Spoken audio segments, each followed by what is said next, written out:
Well, time now for the Day in Sport with Darren Mara. And Darren, Australia's cricketers looking to build on that first test demolition. Yeah, they certainly are, Janice, and good evening to you.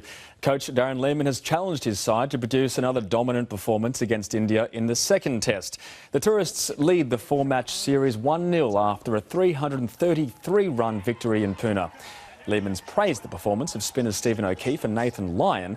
It comes after India captain Virat Kohli and former spinner Harbhajan Singh dismissed O'Keefe's role in taking 12 wickets.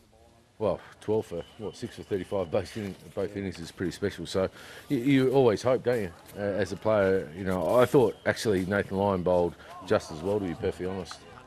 Captain Steve Smith is now rated the 6th best batsman in history following his century. The second test begins on Saturday in Bangalore. Parramatta Eels forward Kenny Edwards has been stood down by the NRL club. The 27-year-old pleaded guilty to common assault against his former partner. Edwards escaped a conviction but received a 6-month good behaviour bond. The club will consult with the NRL's integrity unit before finalising a punishment. Negative for me to be here today.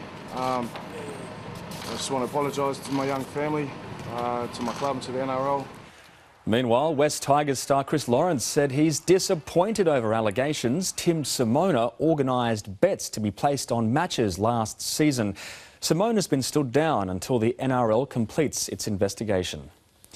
In AFL news, Sydney Swan star Lance Franklin will return from injury in Friday night's pre-season clash with crosstown rivals the Giants. Franklin underwent shoulder surgery last October following the Swans' grand final loss to the Western Bulldogs. England coach Eddie Jones has urged World Rugby to revise the game's laws following their Six Nations victory over Italy. Jones launched a scathing attack after the match. He says he'll retire if the same tactics are used again.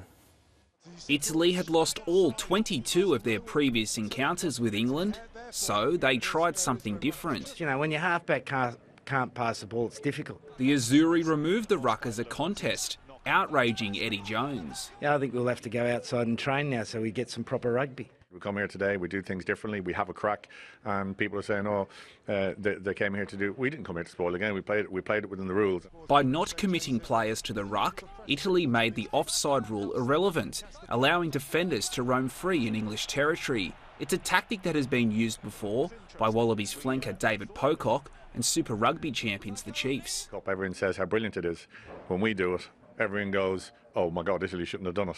And I just think that's hypocritical. Jones compared it to Trevor Chappell's infamous underarm ball against New Zealand in 1981. It's not a good advertisement for the game because it's got no structure, it's got no form, and it has no meaning. The players were confused. On the ruck thing, what do we need to do for it to be a ruck? I can't say. I am the referee, I'm not the coach. England were rattled. The visitors led 10-5 at half-time. Scored the try! But the hosts adjusted, storming home in the second half to record its 17th consecutive victory, one shy of the All Blacks' all-time record. Adrian Achuli, SBS World News. To football, and Zlatan Ibrahimovic's late header has secured Manchester United its first major trophy under Jose Mourinho. United faced Southampton in the English League Cup final, with the Swede opening the scoring in the first half. Teammate Jesse Lingard then made it 2-0. However, a double from Manolo Gabbiadini had Southampton dreaming of its first silverware since 1976, though it wasn't meant to be. Ibrahimovic securing the winner with just minutes remaining. A treble still remains a possibility, with United in the frame to claim the Europa League and FA Cup.